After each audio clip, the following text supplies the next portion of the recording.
Magandang araw po mga farmers. So today's video reviewin po natin po yung yung bukid po ni Papa.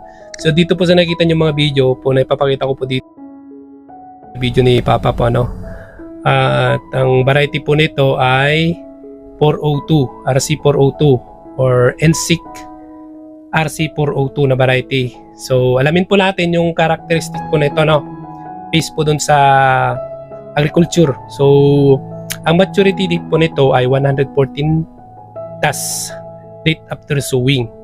So direct seeding po ang ginawa, dry or wet season ang nito. Pero ito ginawa nila wet season po And before po natin review yung alamin po natin to yung kay Papa.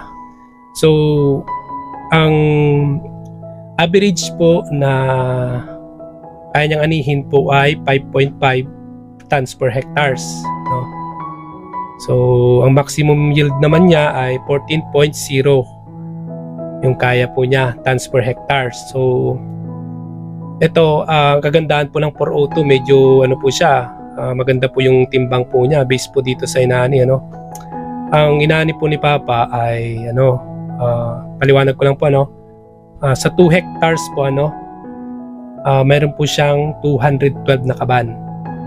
So kung titignan po natin mga farmers, alam to mga farmers natin na ang isang hektarya, ang average niya lang po talaga ay 100. Pinakamababa po na po yun. Pero dito po sa case po na 402 ni Papa ay hindi po irrigated to. Pinapatubigan po ng makina. Yung galing po sa ilog. So yan, ang inani niya ay 212. Ang average per kaban na timbang ay 58. So medyo mabigat. And ang presyo po ngayon ng palay, hindi ko lang po sa inyo kung magkano pong presyo. Pwede nyo pong comment po dyan mga farmers, Luzon, Visayas, Mindanao. Ang presyo po niyan after po ng bagyo na dumating ay 19. So siguro mababa, baka sa inyo nasa 20, 21, 22 ganun. So sariwa po yan mga farmers. And nag-average po siya ng 6.1 tons per hectares ang inani ni Papa. So medyo matas-tas din po siya. Lumampas po siya sa average po per hectares na 5.5. So ang kagandahan po nito ay inani niya po, mas mainam pa siguro ito pag inani po ng dry season. Ito ay wet season.